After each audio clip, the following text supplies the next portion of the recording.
Hello and welcome to this Arlington Public News special. I'm Michelle Marino. And I'm Paul Werlin. In response to the sexual assault on June 1st, we're going to talk to two local experts. We'll speak to Arlington Police Chief Fred Ryan and Gayle Jaffe from the Boston Area Rape Crisis Center. We're going to play both interviews back to back without interruption. On June 1st, there was a sexual assault in Arlington. We are not alone, but it has affected our community deeply. Though we aren't going to talk about the specific assault, we are here to discuss the effects an event like this has on our community and our neighbors. To get more insight into these types of crimes, Police Chief Frederick Ryan is here. Hi, Chief. Thank you for joining me. Good afternoon. Thank you for having me. I would like to begin and just ask a little bit about what happened. Right. As has been widely reported, there was a serious sexual assault that occurred at a home in Arlington. And a woman's home was invaded, and she was held hostage and sexually assaulted. Obviously a very serious crime in any community, and particularly concerning in Arlington. And that occurred on Sunday. And there's been a lot of community concern about what happened, and a lot of outspoken support for the victim, who's unknown to most in the community intentionally.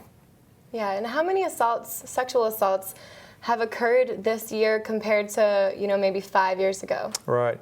Well, first of all, it's important to point out that this assault, and the facts as we know them, are extremely rare occurrences. They're extremely rare in Arlington, and they're extremely rare in Massachusetts and throughout the nation. So while we will do everything we can to support the victim of this crime and successfully prosecute it, it's important to point out that that crime, and actually this past year has been a challenging year for us. It's been a year that's been out of the ordinary. That really doesn't define the safety in our community. Our community is extremely safe. Crime is trending down, including sexual assaults, and so Arlington continues to be a safe and wonderful community. Right. So how many of these assaults that occur annually are usually committed by people who are actually on the sex offender registry? Well, we haven't had one that actually involved a registered sex offender for several years. It was several years ago we had a similar type of occurrence. It wasn't as serious as the most recent one. But in 2014, we've had 5 reported sexual assaults, and that's down from previous years. And overall, crime is down, and I think that trend is continuing. So again, this most recent incident doesn't define the safety in our community. Right, and how do those numbers compare to neighboring communities, maybe such as Cambridge or Boston, for example? Well, I think, if we're looking at it per capita, Arlington is, on average, in terms of crime, actually a little bit lower than on average per capita. Part 1 crimes reported. So again, we're safer than most, and there's been a lot of concern since this past incident in the community, and there was a bank robbery shortly before that, and we had those tragic homicides last November. It's been a difficult year for the community, and we understand that, and we continue to represent the victims of those crimes, and we take those crimes seriously. But I'm here just to to talk about that. This past year doesn't define the safety in our community, and we continue to be a very safe community. Right. So in terms of Arlington, are there certain areas that seem to be more prone to assaults like this, or just other crimes in general? No, we use data to drive our decisions, and we analyze our data, and we look at we use sort of a predictive policing model, so that and much of that is seasonal. So with disturbances and some of the issues that occur in the community, we do have a crime analyst that studies our crime data, and helps us to deploy our resources in the community. But there's no one particular section of town where particularly sexual assault is more likely to occur than not. Right, and are there any new initiatives in the works right now to prevent things like this from happening, or just other sorts of crimes? Well, again, We're looking at the sex offender registry situation and as it relates to this past incident that occurred, and we're always, again, analyzing our data. But in terms of, prevention around sexual assaults, there's no better way to predict the future than what's happened in the past. So we do look at our past crime data, where these incidents have occurred, what was the relationship between the offender and the victim, and then deploy our resources accordingly. Is there any sort of correlation between property crimes, such as breaking and entering, and these assault crimes as well? Well, it's interesting. We're actually looking at a model known as DDAX, where we look at traffic crash data and traffic violations, and there's actually nationally there's a correlation where high traffic locations also tend to be high crime locations. So if you elevate your enforcement in those hotspots, it has a positive impact on crime overall, because our goal is to continue this trend, this downward trend of crimes in Arlington, and we are realizing some success. So what can Arlington residents do, or what should they do to protect themselves from something like this? That's a great question. I mean, obviously, if you think you need help or you think you need the police, you need the police. You will never bother us. If somebody hears a strange noise or sees something suspicious in or around their neighborhood, we want to be called. A lot of folks say that they feel like they're bothering us, and that, nothing could be further from the truth. And all of the common sense advice that we give folks around environmental design of their home and cutting shrubbery back from doors and keeping proper lighting, and really good old-fashioned good neighbors. Having good neighbors and knowledgeable neighbors who are looking after one another, that goes a long way for crime prevention. And I know a lot of folks have contacted me, as well as Town Manager Adam Chapdelaine, about what can be done for the victim of this most recent crime, and there's a lot of misinformation around that. We purposely have not released the address of that crime because the offender is in custody. Right. And to release the address could potentially identify the victim of this crime. And we don't want to do anything to compromise the privacy and the confidentiality of the victim of this crime. So a lot of folks have criticized us about that, but we'll continue to place the victim first and foremost in our efforts. Secondly, a lot of folks have talked about a community event in support of her and so forth. All well-intentioned. Our position is that the best thing we can do right now is to give her privacy and to let her begin the recovery process. Yeah. What are some lessons the department has learned over the past year from something like this, or even the incident that happened in November? Well, we're always learning, and we always do what we call critical incident debriefing. So we haven't debriefed this incident yet. We will sit down and debrief our handling of the call, our handling of the apprehension of the suspect, and our handling of the follow-up investigation. And from those debriefings, we're able to learn each time and grow as an organization and mature professionally. And so we'll do that. We did that with the Newland Road homicides. There's always room for improvement. Some of the issues surround communication, both internal communications and external communications. But by and large, we have a great team. And I think this apprehension of this most recent suspect occurred because we had officers who weren't complacent, who are highly trained, highly motivated, and were able to quickly, in a foot chase, track this suspect down and take him safely into custody without injury to him, Right. and with minor injury to the police officers. That's great. So how does the Arlington Police Department sort of balance the needs of sex offenders who are on the registry versus the needs of the community at large? Right. We're probably unique in that area, in that we do frequent audits of registered sex offenders in Arlington, and we apply the community policing concepts to management of our sex offender registry. For example, there was one sex offender who, after being contacted by our detective that manages our sex offenders, established a relationship. And he would call her when he got the urge to reoffend. Now, a lot of people think, you know, their initial reaction to that is, well, that's awful. He was thinking about reoffending. Well, the fact is, sex offenders have uncontrollable urges to offend, and we know that.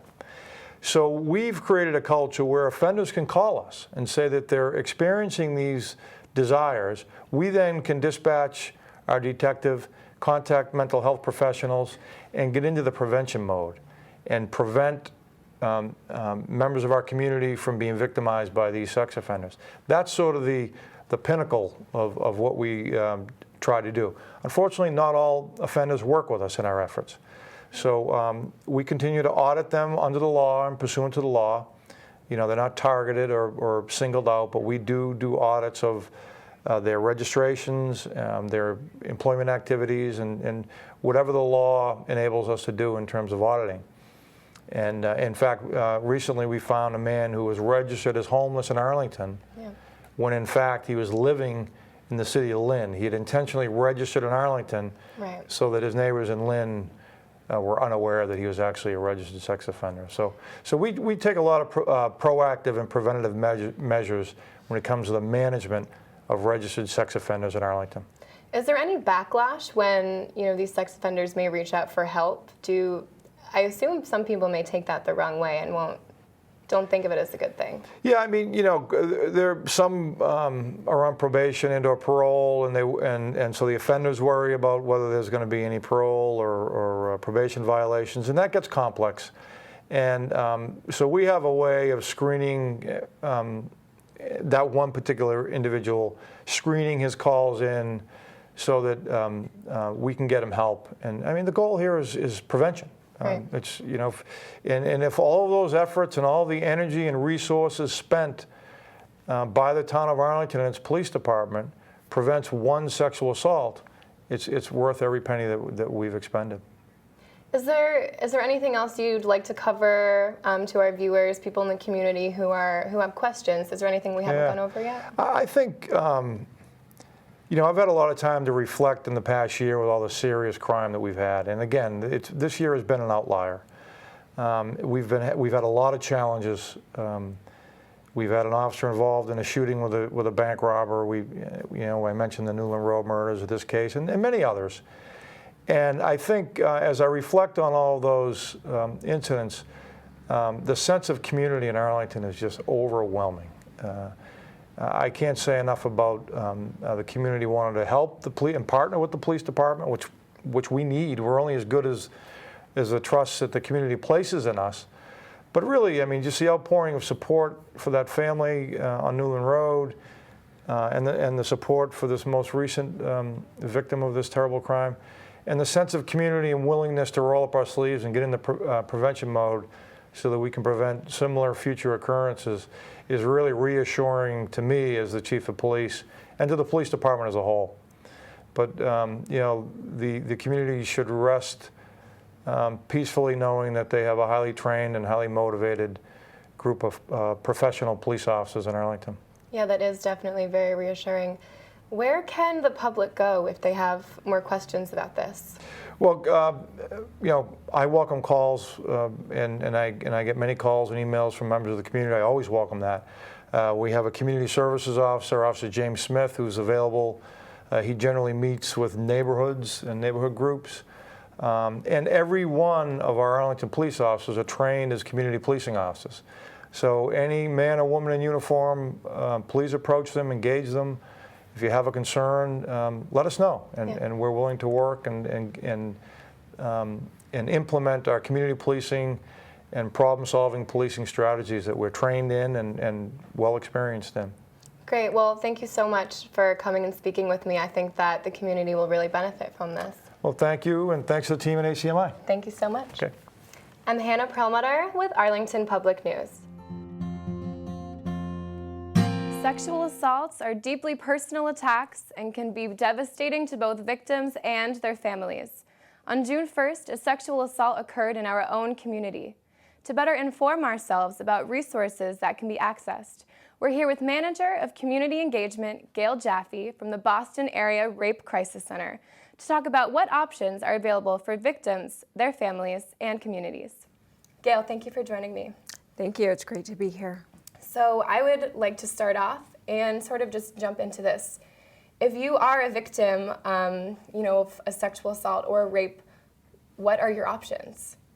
So there are actually a lot of options available to people who have survived a rape or another sexual assault. And at the Boston Area Rape Crisis Center, what we do on our so we have a 24-hour hotline that's answered 7 days a week, and we generally start by talking to survivors about the array of services that we have available, but we really focus in on what the immediate needs are of the survivors. Sometimes there is medical care that is warranted, and so we will have medical advocates who will meet survivors in emergency rooms at the hospital. We have counseling services available, and it's really, all of our services are free and readily accessible. And we really look to work with survivors to identify what their immediate needs are, particularly around safety, but then thinking about more general recovery and healing. And are these options different if you're a minor versus if you're an adult? They are somewhat different. So at BARC, our acronym, we work with survivors who are ages 12 and up. And underneath that, below the age of 12, there are different resources that are available, mostly because they're just younger ages. So the difference really is, sort of the type of counseling that we might offer and what's available to people when they go to the emergency room. If you know someone who, has experienced this, what can you do with your organization? So we offer services to what we term significant others. So basically partners, relatives, friends, people who are involved with survivors of sexual assault and who care about them. We'll certainly provide counseling over our hotline. That's something that we make widely available. It's not just a crisis line. It's some place that people can get support.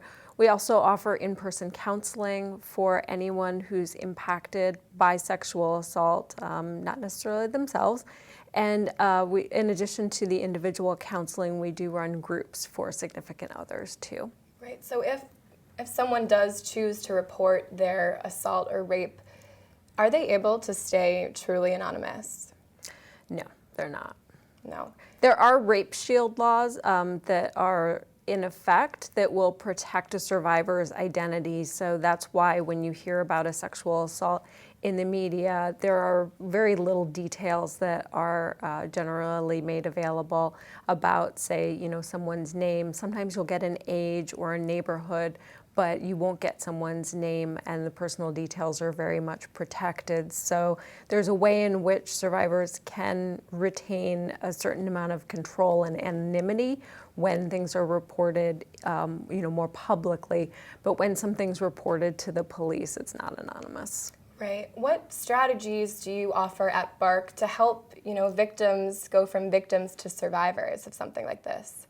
We start really, from the get-go, again, with helping people to identify what it is that they're needing and wanting. We work off of an empowerment model, and so we really strive to provide the kind of support and counseling and resources that match a survivor's needs and wants. And so we try to help people when they're in crisis to transition from that immediate crisis period into a more ongoing process of recovery and healing, be it through our counseling services, connecting them with resources in the community, and helping with whatever they're needing in the way of support and processing. Right. Well, obviously this unfortunate event has affected our community really strongly. What do you guys do at the BARC to help communities directly deal with something like this? We do quite a bit of community outreach and responsiveness when a sexual assault happens, because we know that it has such a ripple effect in the community, whether it's somebody who's directly affected, their immediate social circle around them, but also the community at large too, when a case, especially a high-profile case like this happens. And so we really approach it again from an empowerment model standpoint and are available to respond to communities and to help them sort through what it is that they are needing to restore safety and feelings of security in the community, and working around, oftentimes there are a lot of feelings of helplessness when something like this happens, and certainly, very real concerns about, personal and community safety too. And so we'll respond in a crisis sort of fashion, but we're also available to work with communities around thinking about shorter term and longer term prevention strategies too. Right. I know that there are a lot of, myths and stigmas about sexual assault or rape. What are some words or, social attitudes that you guys project to sort of minimize those effects? So I think that we really try to make sure that we have available accurate statistics and other information that that people can really refer to when they're wondering about, say, how often this happens, who sexual assaults happen to, and to counter some of the more prevalent messages or beliefs that are out there about sexual assault. For example, a lot of what makes headlines, and understandably so, are assaults like the one that took place in Arlington, where it was, there are very few details available at this point, but something like, say, a break-in and attack by a stranger, those are the things that make headlines, when what we actually know is that the majority of assaults happen between acquaintances, and so the assailants are known to the survivor. So those are the types of things that we work to really, sort of make more prevalent and have more people aware Right. of those things. Yeah. So if someone does choose to report the attack, what then do they do? What steps do they have to take, to go on with this?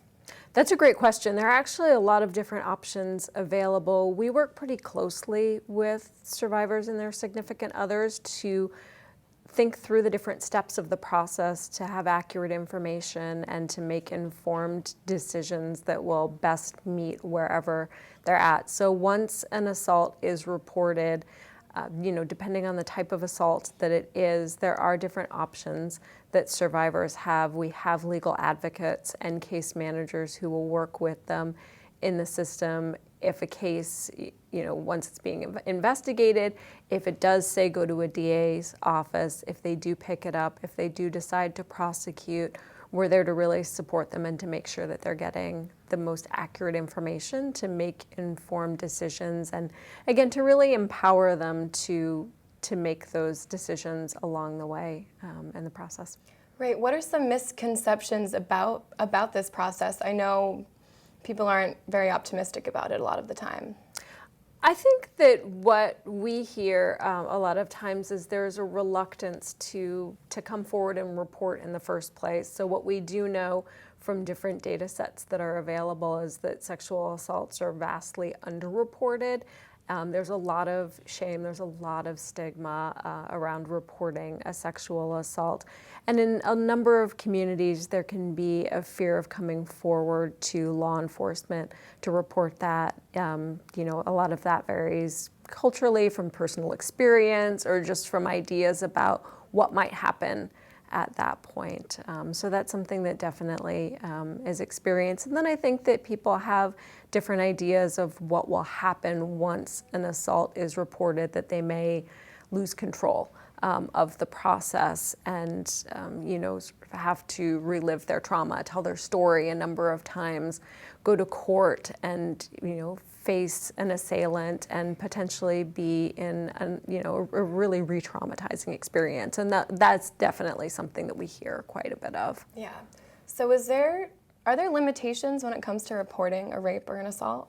There's a statute of limitations in terms of how many years people do have to report an assault after it happens. If it's something that has happened in childhood, that timeline starts when someone turns 18. Otherwise, it starts after an assault has occurred. If you do choose to report this, what happens if you decide you don't want to go through it anymore and you back out halfway through? Is that an option? I would say for the most part that is an option Yeah. for people, certainly, both with law enforcement once a report has been filed and also with the DA's office. They generally have had training around providing trauma-informed services and really working with survivors so that it doesn't become a re-traumatizing experience and so that things don't feel like they're out of control and out of the survivor's control. But that said, there are decisions that are made on more of an individual basis, and so it's not guaranteed that a DA's office won't pursue charges that are made. So I would say that it's something that survivors can certainly consider and that can talk to our legal advocates about to get more information in order to make the best choices for them. So if someone wanted to contact the BARC to reach out for whatever reason, is their information kept confidential? Absolutely. We maintain a high degree of confidentiality. Our hotline services are certainly confidential. Our in-person services are also confidential. There are some exceptions to that rule when we do need to break confidentiality, say around suicidality or homicidality, cases where there may be abuse or neglect of a minor. In that case, we do work, directly with survivors around what it is that they are sharing and how to go about that process. But we are very protective, and the laws are really in favor of the survivors in keeping those records confidential. Great. And are these resources free? They're free and they're available to the public, absolutely. Where can our viewers go for a little bit more information about this if they want to learn some more? Certainly our website, I know that's going to be posted. It's barcc.org. There is a lot of information on there for survivors, for significant others. There's some in terms of what's available to the community, and there are other resources to link to if people don't find what they're looking for or they just want some more information. Great. Thank you so much for speaking with me, Gayle. I certainly learned a lot, and I think Arlington as a community will be really grateful for all you've done for us. Thank you so much. Thank you for having me. We're certainly available to the larger community and to individuals as well to support people through healing. Thank you. Sure. I'm Hannah Perlmutter for Arlington Public News. For more information, go to our website at news.acmi.tv. Thank you for watching this APN special.